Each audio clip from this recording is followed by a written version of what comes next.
The show's executive producer, Bill Owens, resigned suddenly on April 22, citing an inability to make independent decisions about programming amid Paramount's battle with Trump. 60 Minutes surprised viewers on Sunday night by ending with a segment about their executive producer, Bill Owens, who resigned last week. Correspondent Scott Pelley spoke out on Owens' departure, implying that CBS News parent company, Paramount Global, had been influencing the show's coverage in order to appease President Donald Trump. Paramount is currently trying to complete a multi-million-dollar merger with Skydance, which would require regulatory approval from the Trump-appointed FCC. Following the surprise resignation of 60 Minutes executive producer Bill Owens, the news magazine's Sunday night broadcast ended with a segment implying that President Donald Trump and his administration have had an inappropriate influence on the show. Correspondent Scott Pelley, in a segment of The Last Minute, insinuated that the show's parent company, Paramount Global, had started to push back on some of their more hard-hitting segments, especially those about the current administration. The company is currently in the process of completing a major merger with Skydance and needs the Trump administration's regulatory approval. Stories we pursued for 57 years are often controversial.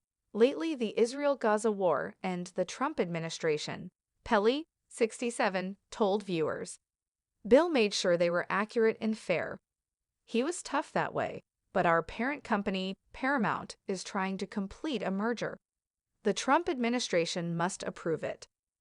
Paramount began to supervise our content in new ways, he continued. None of our stories has been blocked, but Bill felt he had lost the independence that honest journalism requires. In his resignation memo obtained by multiple outlets on April 22, Owens claimed that he had lost the ability to make independent decisions regarding the show and what was right for 60 Minutes, right for the audience. Over the past months, it has also become clear that I would not be allowed to run the show as I have always run it, he continued. Having defended this show, and what we stand for, from every angle, over time with everything I could, I am stepping aside so the show can move forward. In his segment, Pelley said that no one here is happy about Owens leaving 60 Minutes. But in resigning, Bill proved one thing: he was the right person to lead 60 Minutes all along. The former CBS evening news anchor continued. It was hard on him and hard on us, but he did it for us and you. Trump's ongoing vendetta against 60 Minutes is a major roadblock for the Paramount-Skydance merger. The president is currently in the midst of a lawsuit with the show over an interview they conducted with former Vice President Kamala Harris in the midst of her 2024 presidential campaign. Trump filed the lawsuit in October 2024, claiming that CBS News edited one of Harris' answers in order to improve her chances of winning the White House. While the network initially refused his legal team's demand for an unedited transcript of the interview, they did eventually make it public January, following a request from the Federal Communications Commission.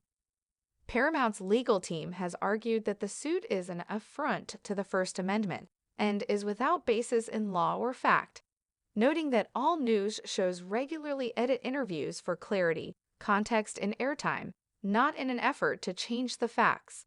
However, in February, the New York Times reported that Paramount Global's controlling shareholder, Shari Redstone, told the board that she wanted to settle the legal battle with Trump.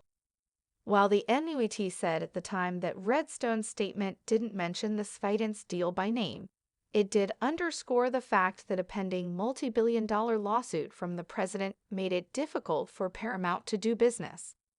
Redstone, the only daughter of late Viacom founder and CBS chairman Sumner Redstone, stands to make a significant amount of money if the merger is completed. Trump has made no secret about his desire to bring the law down on 60 Minutes, CBS News, and Paramount. In an April 13 post on Truth Social, he called for his appointed FCC chairman, Brendan Kerr, to impose fines and strip the network of its license over 60 Minute segments on Greenland and Ukraine. They are not a news show, but a dishonest political operative simply disguised as news, and must be responsible for what they have done and are doing, Trump wrote. Hopefully, the Federal Communications Commission, FCC, as headed by its highly respected chairman, Brendan Carr, will impose the maximum fines and punishment, which is substantial for their unlawful and illegal behavior. CBS is out of control at levels never seen before, and they should pay a big price for this.